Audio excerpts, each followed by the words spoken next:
بالله من الشيطان الرجيم بسم الله الرحمن الرحيم كما أرسلنا فيكم رسولا منكم يتلو عليكم آياتنا ويزكيكم ويعلمكم الكتاب والحكمة ويعلمكم ما لم تكونوا تعلمون فاذكروني أذكركم واشكروا لي ولا تكفرون.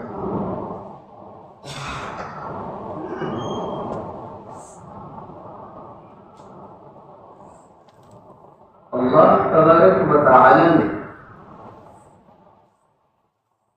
آپ صلی اللہ علیہ وسلم کے آنے کا مقصد اس آیت کے اندر ذکر کیا.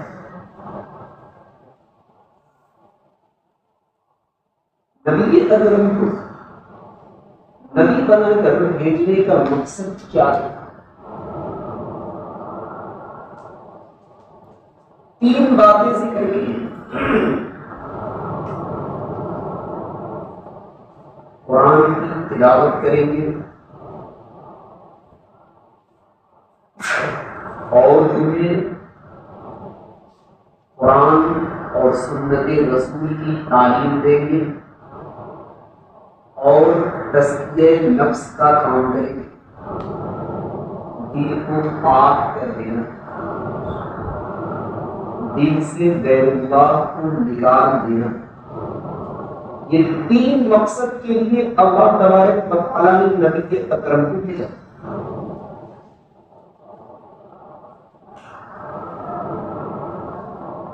آپ صلی اللہ علیہ وسلم ایسی قوم کے درمیان مبعوث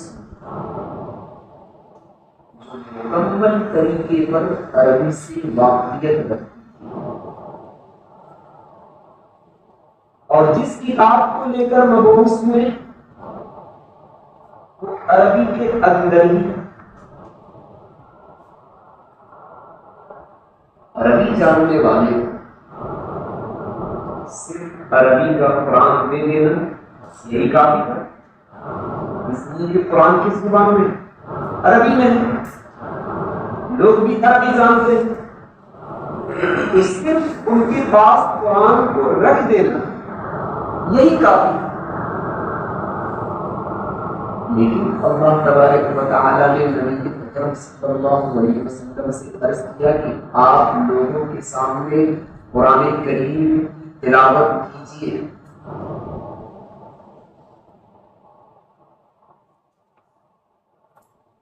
پڑھ کر بتانا، ان کے سامنے قرآن کریم کی تلاوت کرنا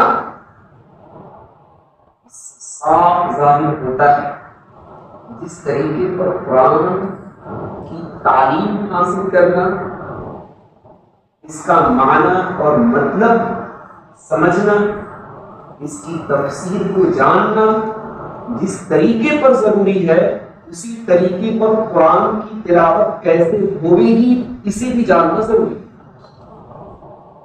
ورنہ نبی اکرم صلی اللہ علیہ وسلم کو کیوں کر دیا جاتا کہ آپ قرآن پڑھ کر بتائیے؟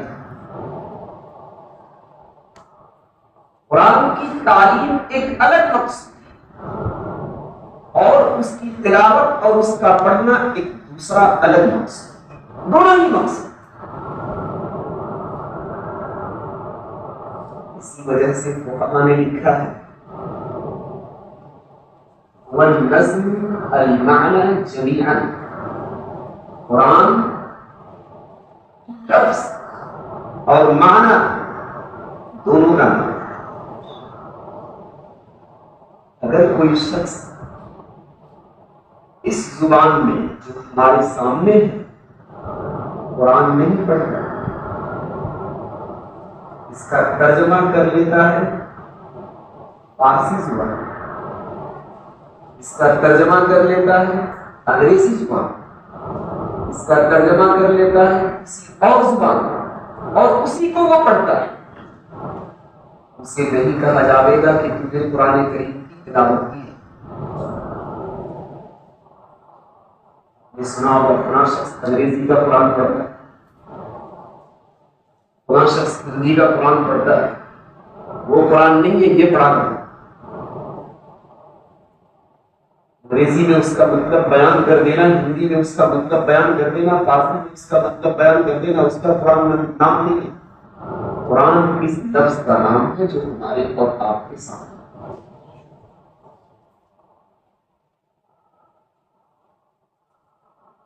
اسی وجہ سے قرآن میں لکھا ہے یہ آزان ہے اللہ اکبر، اسی ترجمہ کر لیں اللہ بزرگ پرست، جو اللہ اکبر کا معنی ہے وہی اللہ بزرگ پرست کا معنی ہے۔ اگر ہمارا مؤذن اللہ اکبر نہ کرے، اللہ بزرگ پرست مائک پر کہہ جائے تو فقہا کہتے ہیں کہ آزان نہیں ہوئی۔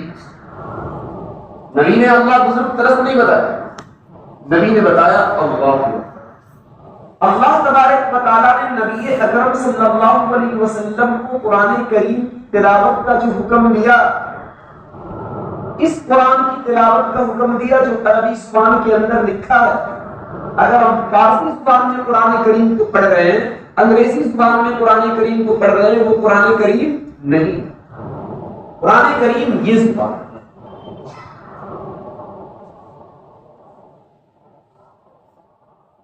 قرآن کریم کی تلاوت اس کے اندر لفظ تلاوت کا ایک الگ معنی بیان کیا۔ تلاوت کا معنی اتباع کرنا، پیروی کرنا۔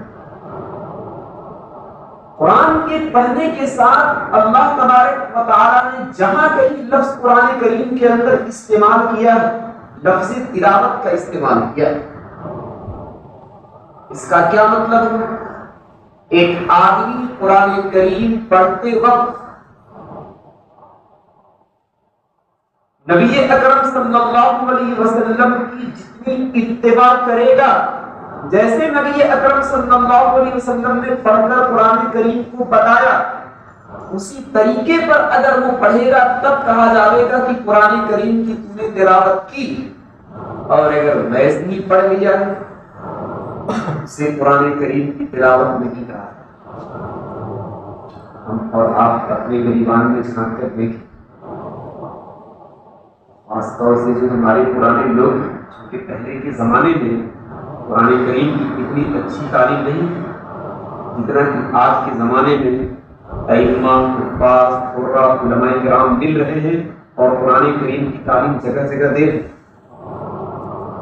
ویسے قرآن کریم کو حاصل کرنا ہوگا، ویسے پڑھنا ہوگا، تب سمجھا جائے گا کہ ہم نے اور آپ نے قرآن کریم کو پڑھا۔ اور اگر ویسے ہی ہم نے پڑھ لی اور زبان کی طرح، اسے قرآن کریم کا پڑھنا اور تلاوت کرنا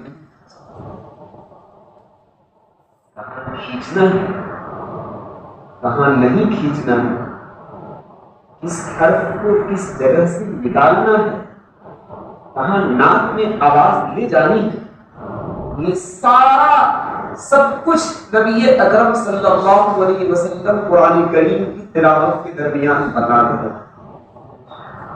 تو جس طریقے پر قرآن کریم کی تعلیم یعنی اس کے معنی اور مطلب کو حاصل کرنا ایک الگ فریضہ ہے، اسی طریقے پر قرآن کریم کو پڑھنا اور سیکھنا کہ کیسے پڑھا جائے گا یہ بھی ایک الگ فریضہ ہے، اسے بھی حاصل کرنا۔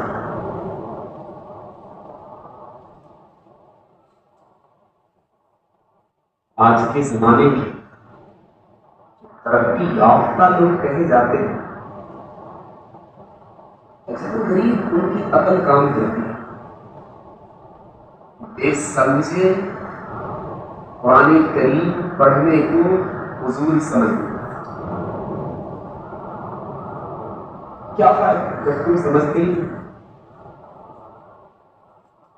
اللہ تبارک و تعالیٰ نے اس آیت کے اندر بتا دیا نبی اکرم کا جس طریقے پر ایک مقصد تھا قرآن کریم کا علم دینا، اسی طریقے پر ویسے ہی ایک دوسرا مقصد تھا قرآن کریم کو پڑھ کر بتانا۔ اس سے صاف پتہ چلتا ہے کہ اگر کوئی بغیر سمجھے بھی پڑھ رہا ہے تو وہ کوئی فضول کام نہیں کر رہا. نبی اکرم صلی اللہ علیہ وسلم پڑھنے کے لیے بھی بتائے ہیں، وہ پڑھنے والا کام کر رہا ہے، اگرچہ نہیں سمجھ. یہی وجہ ہے صحابہ کرام رضوان اللہ علیہم اجمعین ایسے گزرے تھے، کچھ تو ایک ہی دن میں قرآن کریم ختم کر لیا،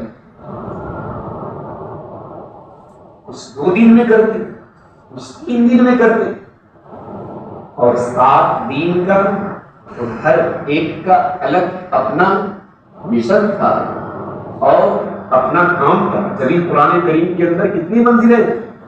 7 منزلیں.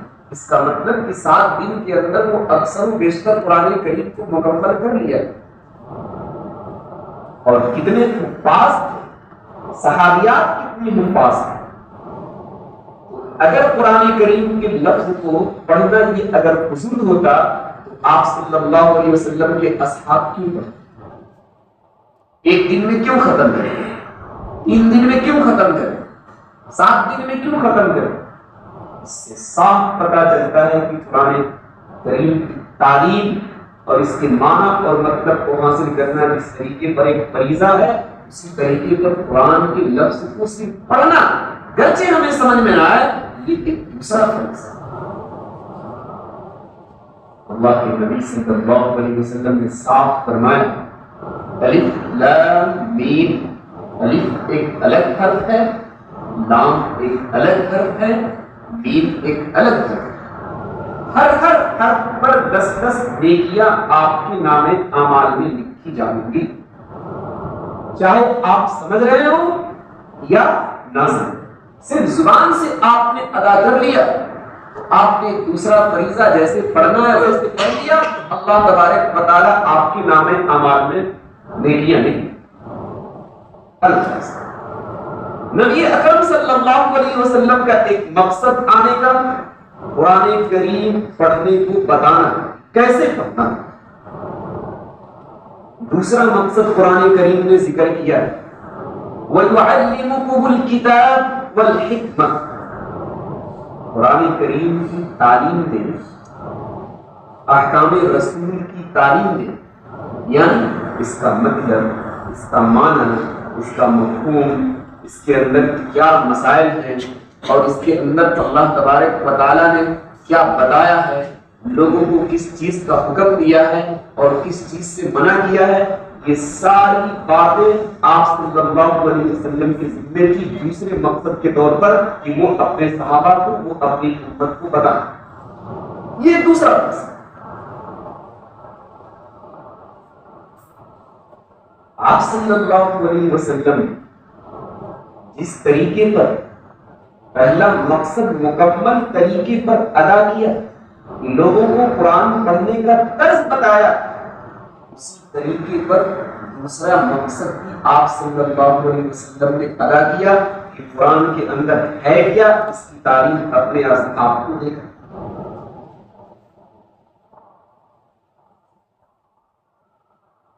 آدم علیہ السلام سے لے کر نبی اکرم تک کسی بھی انسان کو راہ راست پر آنے کے لیے 2 طریقے، ایک آسمانی کتاب ہونی چاہیے اور ایک اس کتاب کو سمجھانے والا ہونا چاہیے. اللہ نے کتاب بھی دی اور کتاب کے ساتھ سمجھانے والے کو بھی. اب ہم انسان کو چاہیے کہ اگر صحیح راستے پر آنا ہے تو کتاب کی بھی پیروی کرنی پڑے گی اور اس کتاب کو سمجھانے والا جسے بنا کر بھیجا ہے اس کی بھی بات ماننی پڑے گی. اگر ہم نے ان دونوں میں سے ایک کو مانا دوسرے کو ٹھکرا دیا ہم کبھی بھی کامیاب نہیں ہو سکتے. یہود و نصارہ کا حال کیا تھا؟ وَاتَّخَذُوا أَحْبَارَهُمْ وَرُهْبَانَهُمْ أَرْبَابًا مِن دُونِ اللَّهِ. وہ اپنے علماء کو اور اپنے صلحاء کو سب کچھ مان رہے تھے انہیں کتاب کو ماننے کی ضرورت نہیں.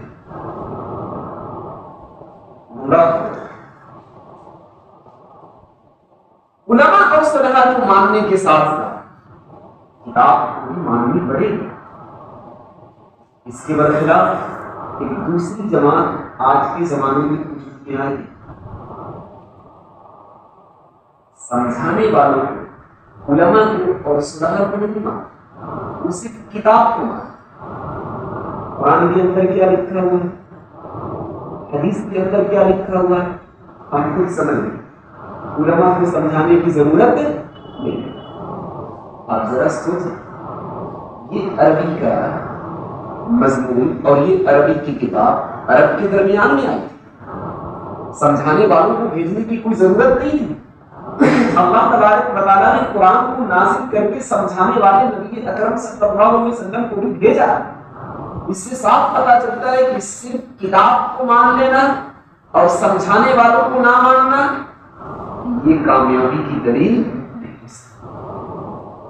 اس وجہ سے آپ دیکھیں گے پینٹ شکل میں ملے گا، چوراہے پر ملے گا، اور صبح سے شام تک صرف بخاری کی حدیث بیان کرے گا، بخاری کی حدیث بیان کرے. آپ اگر اس حدیث کے خلاف کوئی دوسری حدیث پیش کر دیں گے، وہ کہے گا آپ کی حدیث ضعیف ہے، میری حدیث صحیح. آپ پوچھیں گے کہ ضعیف کیسے ہے اور آپ کی صحیح کیسے ہے، نبی نے کہاں بتایا؟ تو کہے گا بس میں بول دیا کہ وہی بخاری. آپ کا بولا وہ بخاری نہیں. کتاب کو سمجھنے سے کافی نہیں ہو. سمجھانے والا اللہ تبارک و تعالیٰ نے بھیجا ہے، اسے بھی سمجھنا پڑے گا، تب صحیح طریقے پر آپ پڑھیں گے. اب ذرا سے باتیں کیجیے کہ صرف نبی کی حدیث پر آپ عمل کرتے ہیں. یہ پینٹ شرٹ نبی اکرم نے کس زمانے میں پہنے، چوراہے پر کس زمانے میں حدیث بیان کی. یہ آپ کے سر کا بال جو انگریزی طور پر رکھا گیا ہے، آپ صلی اللہ علیہ وسلم نے کس زمانے میں یہ بال رکھا ہے، اس پر بھی حدیث ہوگی، وہی لا کر رکھو دیجیے. نہیں، ایسے کام چلے گا.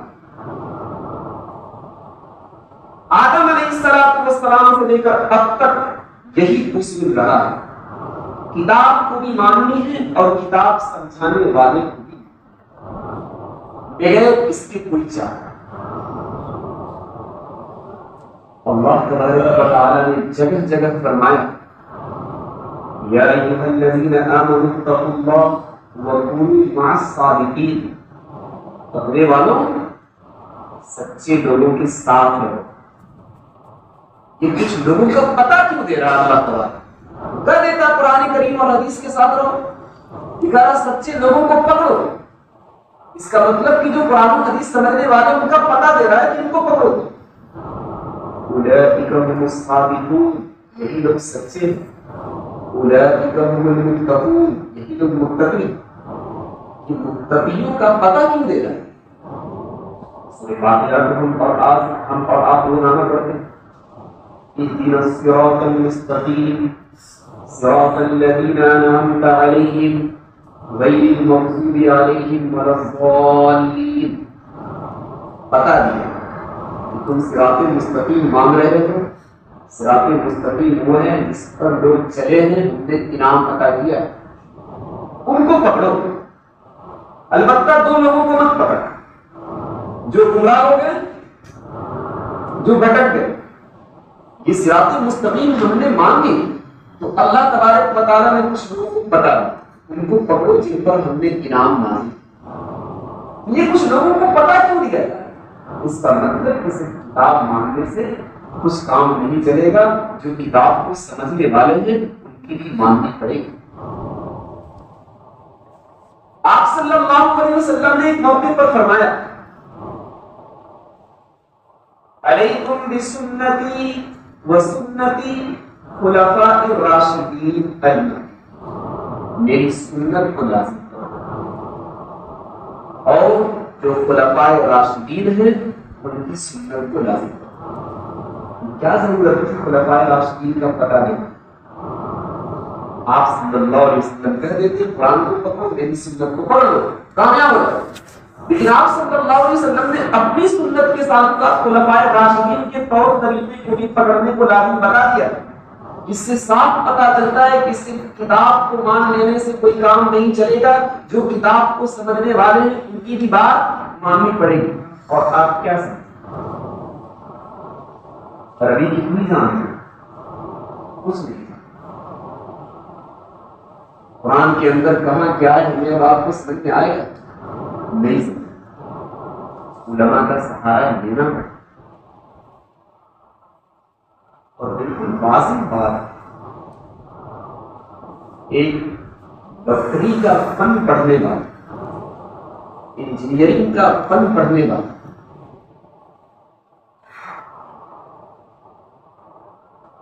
انگریزی جانتا ہو اور انگریزی کی کتابیں لا کر اگر وہ خود سے پڑھ لے بغیر کسی کی رہنمائی لیے کیا وہ ڈاکٹر بن جائے گا؟ کیا وہ انجینئر بن جائے گا؟ نہیں بن پائے گا.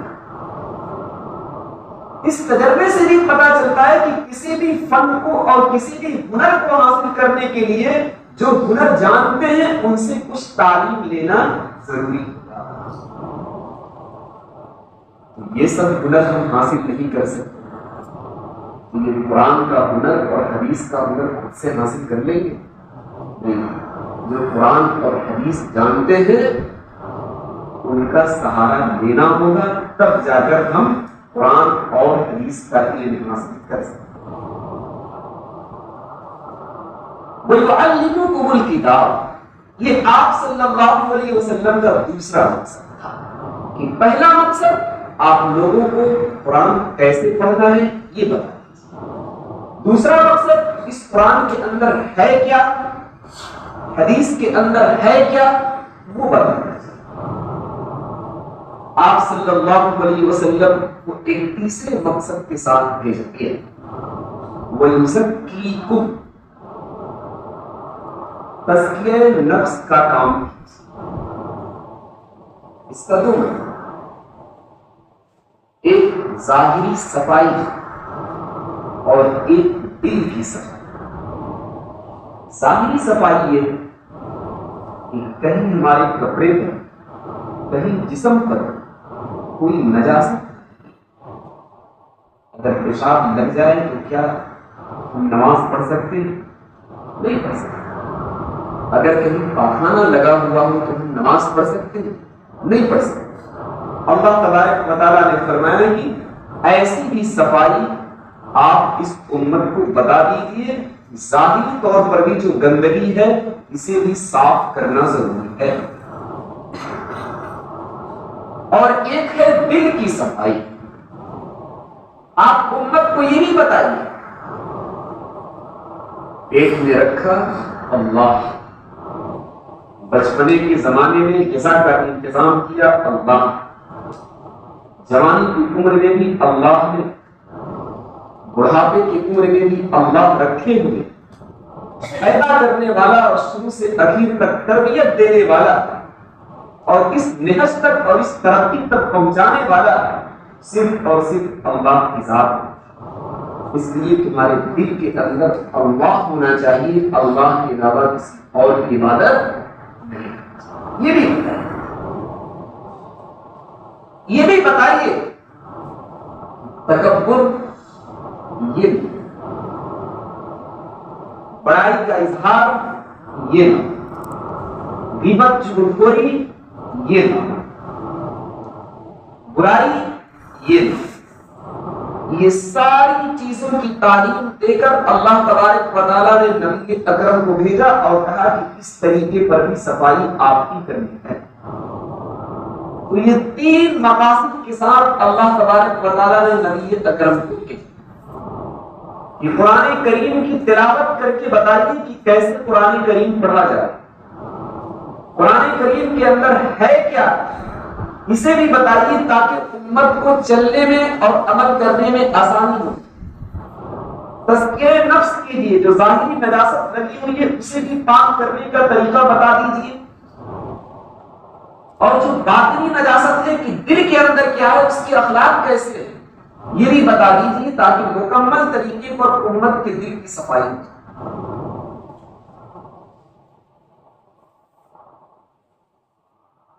آپ صلی اللہ علیہ وسلم نے اپنی زندگی کے اندر تیسرا والا بھی کام جم کر کیا ہے، اور جیسا حق تھا ویسے طریقے پر۔